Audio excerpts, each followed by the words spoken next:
This portion of the news brought to you by McDonald's. McDonald's, I'm loving it.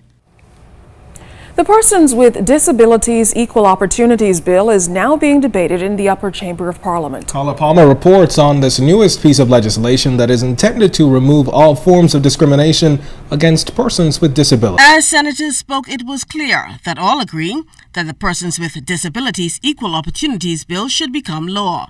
Government Leader Attorney General, the Honorable Alison Maynard Gibson, got the ball rolling in her reference to the legislation as a bill of life.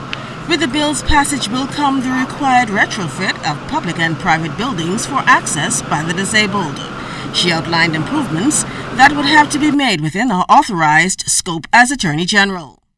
If the Rules Committee decides, and we believe it will, to exempt persons from paying fees to come to court, that is the court fees. I don't know if we can get the lawyers to agree not to charge any fees, that's another matter.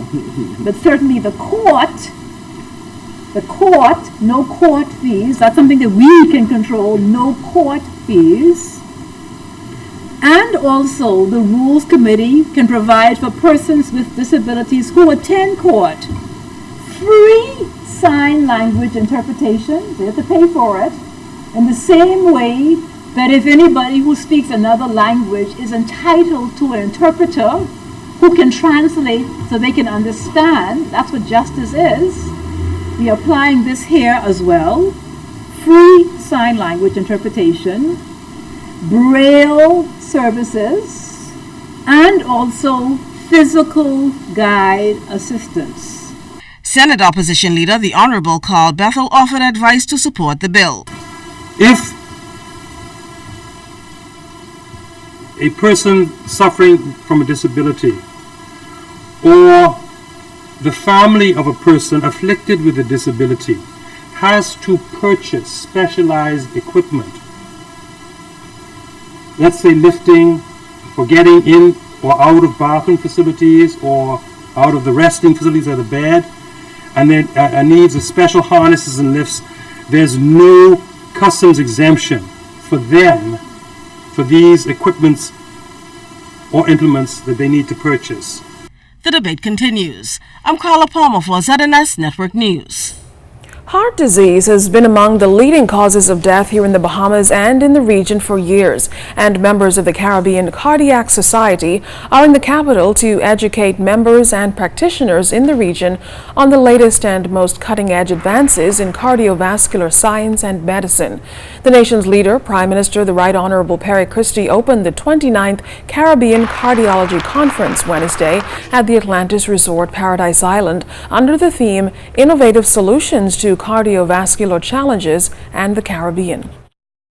My view is that we must be open to the access of professionals such as yourselves, not to come and practice, but to share with us your expertise in a way that will augment what we're doing here in the Bahamas. I'm not advancing any invitation to come and practice in the Bahamas. But I'm saying that when we have an organization such as yours, 29th annual meeting, 4 times within that period of time in the Bahamas, that there are tangible benefits an assembly or assemblage of persons such as yourselves could leave behind in a country like this. This is the 4th time the Bahamas is hosting the conference. Nearly 300 cardiologists, cardiac surgeons, and allied cardiovascular professionals are attending the 3-day event. The conference chairman is Dr. Conville Brown. There's obviously the benefits of the medical touristic benefits. So people don't always have to come to get medical therapy. They can actually come to get medical education and still manifest the medical tourism benefits. So a lot of these folks here are going to be spending a fair amount of money in the Bahamas. The hotels, of course, will be happy, the restaurants and so on. And we look forward to being able to encourage this sort of activity, medical being one side of it. There's several other aspects. Some welcome news for public service workers hoping to be made full-time. The Minister of Labor and National Insurance, the Honorable Shane Gibson, announced last night that all employees in the public service who are not permanent will be regularized. Very, very close to confirming all workers who work for the public service, whether it's weekly, monthly, or whatever, as permanent and tangible employees in the public service.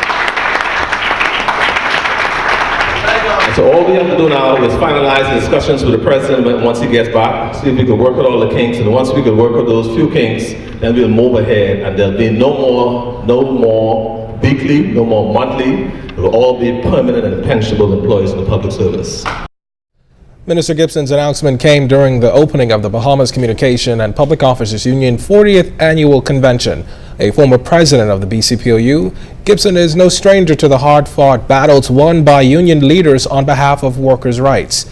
With 8 presidents, 2 of which were women in the last 40 years, current President Bernard Evans highlighted the fact that unions are responsible for a number of rights workers enjoy today, such as paid vacation leave, family, medical, and sick leave, as well as minimum wage, and he stressed why unity is so important within the labor movement.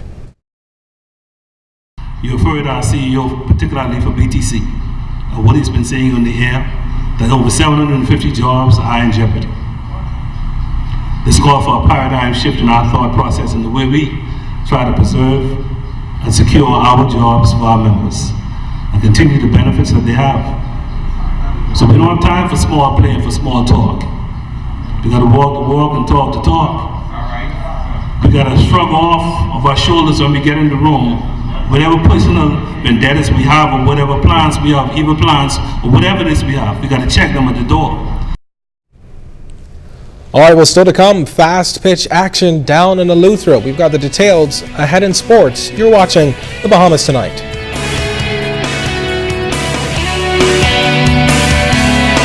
Portion of the news was brought to you by McDonald's. McDonald's, I'm loving it.